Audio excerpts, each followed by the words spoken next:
આ પૂર્ણિમા આદિગુરુ વેદવ્યાસના જન્મદિવસ નિમિત્તે ઉજવવામાં આવે છે. વેદવ્યાસ કે જેઓએ મહાભારતની રચના કરી હતી. હવે હું આપણી શાળાના આચાર્ય સાહેબ શ્રી શૈલેષભાઈને વિનંતી કરું કે તેઓ આપણને ગુરુ પૂર્ણિમાના દિવસનું મહત્વ સમજાવે. શ્રી શૈલેષભાઈ. કાર્યક્રમના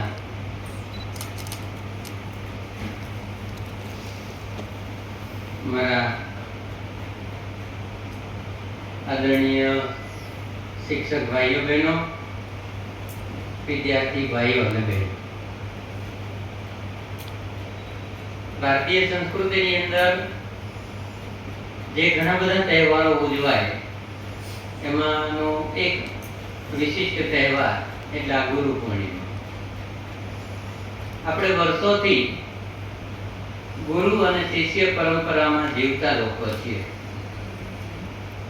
ભગવાન રામ પણ પોતાનું રાજ્ય છોડીને ગુરુ પાસે જ્ઞાન મેળવવા જંગલમાં આશ્રમમાં રહ્યા હતા. ભગવાન કૃષ્ણ પણ પોતાનું જ્ઞાન મેળવવા માટે એમણે રાજ્ય છોડી અને આશ્રમમાં રહ્યા હતા. ભગવાન કૃષ્ણની તમને થોડી વાત કહું તો તેમના મામા કંસ એમણે 9 કે 12 વર્ષની ઉંમરે કંસને મારી નાખ્યો અને એ રાજ્ય જે રાજાને મારે એનો રાજા બની જાય. તો તેમ છતાં એમણે રાજ્ય છોડી અને જ્ઞાન પ્રાપ્ત કરવા માટે જંગલમાં ગયા. જેમને જ્ઞાન પ્રાપ્ત કરવું હોય, જેમને ભણવું હોય, એમણે ગુરુ પાસે જવું પડે અને ગુરુ પાસે જઈને શીખીએ તો જ આપણને સાચું જ્ઞાન મળે.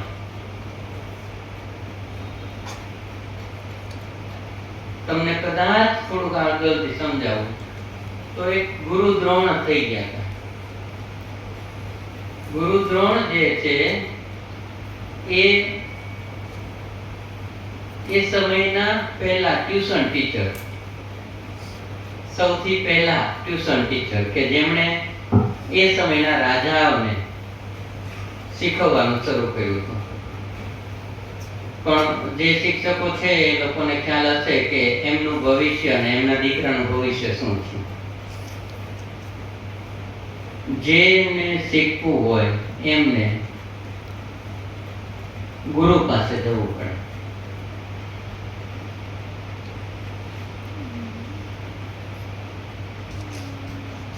ગુરુ ઘણા બધા હોય. સૌથી પહેલા ગુરુ માતૃદેવો ભવ, આપણી માતાને ગુરુ માનો. પિતૃદેવો ભવ, આપણા પિતાને ગુરુ માનો. અને ત્રીજું આચાર્ય દેવો ભવ. આચાર્ય એટલે કે શિક્ષક, ગુરુ, એમને અમે દેવ માનો એટલે કે ગુરુ માનો. આ આપણા પહેલા ગુરુ છે. હંમેશને માટે યાદ રાખવાનું. મા બાપની સામે નથી બોલવાનું, શિક્ષકની સામે નથી બોલવાનું. એ જે કે એ આપણે જીવનમાં યાદ રાખવાનું છે. જો એક વર્ગની અંદર 10 વિદ્યાર્થી હોય, 12 વિદ્યાર્થી હોય, જે વિદ્યાર્થી એમના શિક્ષકનું સૌથી વધુ માને એમને એ શિક્ષક સૌથી વધુ વાલ કરતા હોય, એ એમને પ્રેમથી ભણાવવા માંડે. જે શિક્ષકનું માને નહીં એમને થોડું, શિક્ષકને એમ થાય કે આ તો હું કેટલું બધું કહેવાનું, અને મેં કહ્યું તો એમ દાઢી કરી નથી આવતો, અને કહ્યું તો વાળ કપાવી નથી આવતો, તો શિક્ષકને ગમે ને. તમે સરસ તૈયાર થઈને આવો, શિક્ષક ભાઈ કે બેન જે તમને કહે એ તમે કરો, તમને ખૂબ ગમે. એ ખૂબ દિલથી ભણાવે, એમને ભણાવવાની પણ મજા આવે. એટલે આપણે આપણું વર્તન પણ એ રીતે રાખવાનું. એક બીજો શ્લોક છે, ગુરુ ગોવિંદ દોનો પड़े किसको लागू पाओ, बलिहारी गुरु आपकी गोविंद दियो बता. તો કહેવામાં આવે છે કે ભગવાન અને ગુરુ જો બંને ઊભા હોય તો આપણે પહેલા કોને પગે લાગવાનું? ભગવાનને પગે લાગાય કે ગુરુને પગે લાગાય? પહેલું કોને પગે લાગવું? ત્યારે એવું કહેવાયું છે કે પહેલા ગુરુને પગે લાગવાનું અને પછી ભગવાનને પગે લાગવાનું. કારણ કે ગુરુ આપણને ભગવાન સુધી લઈ ગયા છે. એટલે પહેલા ગુરુ અને પછી ભગવાન. હમણાં ભાઈ જયસુભાઈએ કહ્યું કે ગુરુ પૂર્ણિમા. તો ગુરુ પૂર્ણિમા એ મહર્ષિ વેદવ્યાસના જન્મદિવસને ગુરુ પૂર્ણિમા તરીકે ઉજવવામાં આવે છે. તમે મોરારી બાપુની કથા સાંભળી હશે. કથા જે જગ્યાએ કરે છે ને, જે સીટ ઉપર બેસીને એમનો જે બેસવાની જગ્યા, એમને વ્યાસપીઠ કહેવાય. કોઈ પણ કથાકાર જ્યાં બેસીને કથા કરે એ જગ્યાનું નામ છે વ્યાસપીઠ. કારણ કે મહર્ષિ વેદ વ્યાસે સૌ પ્રથમ કથા કરી. આપણા 4 વેદ છે: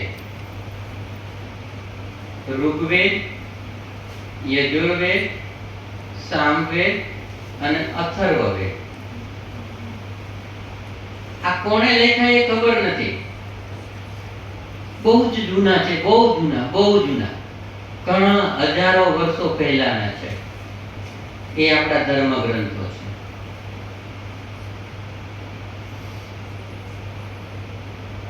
એમાં કોણે લખ્યું છે એનું નામ નથી, પણ એ ખૂબ જ ભગવાન સુધીના સમીપના ધર્મ ગ્રંથો છે.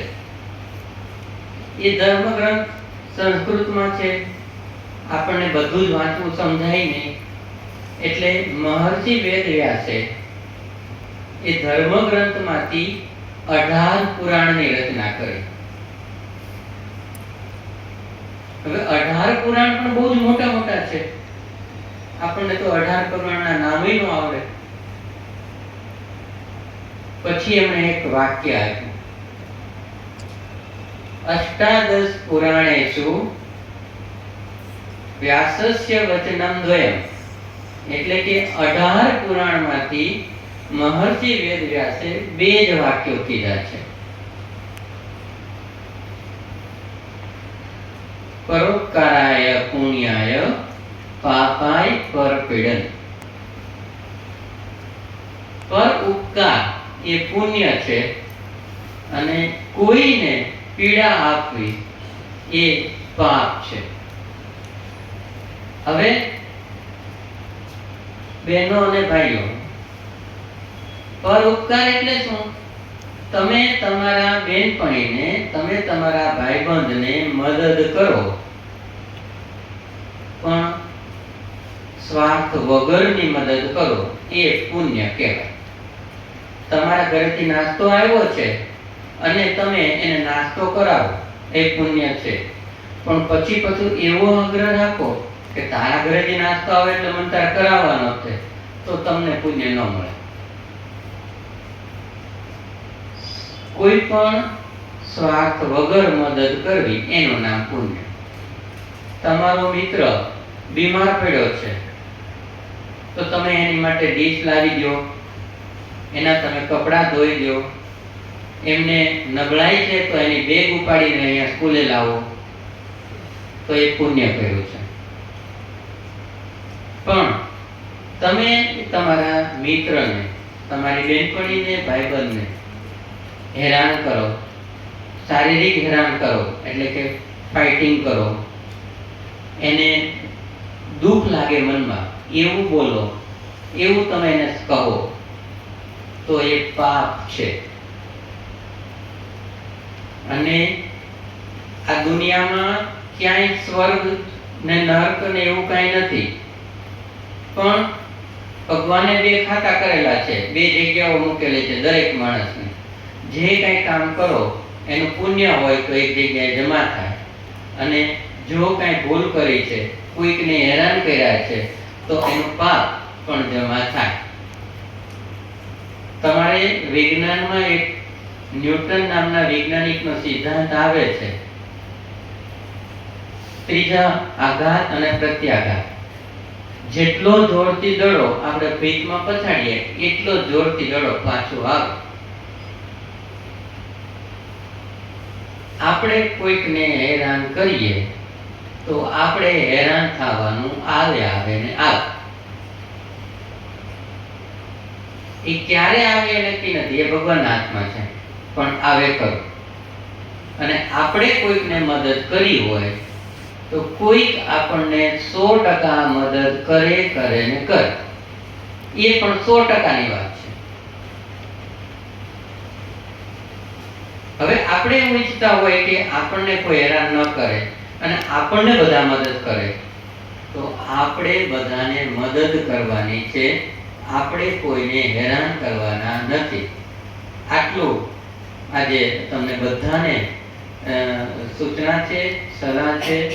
અને આચાર્ય પણ છું અને બ્રાહ્મણ પણ છું, એટલે આશીર્વાદ પણ આપી શકાય અને ગુરુ દક્ષિણા પણ માગી શકાય. એટલી જ વાત છે કે આપણે બધાને મદદ કરવાની છે, આપણે કોઈને હેરાન કરવાના નથી. આપણે પુણ્ય ભેગું કરશું તો આપણને પુણ્ય મળશે, આપણે કોઈને હેરાન કરશું તો આપણને પાપ મળશે, તો આપણને પાપ મળશે. એટલે બને એટલું બધાને મદદ કરો અને તમારા શિક્ષકો તમને જે શીખવે છે એમાં ખૂબ જ આદરપૂર્વક, શ્રદ્ધાપૂર્વક જે છે એ શીખો તેવી અપેક્ષા. અસ્તુ. જય હિન્દ, જય ભારત. દિવસનું મહત્વ સમજાવતો એક સરસ મજાનો વિડીયો યોગેશભાઈએ તૈયાર કરેલ છે, જે આપણે સૌ નિહાળીએ. યોગેશભાઈ. पूर्णिमा है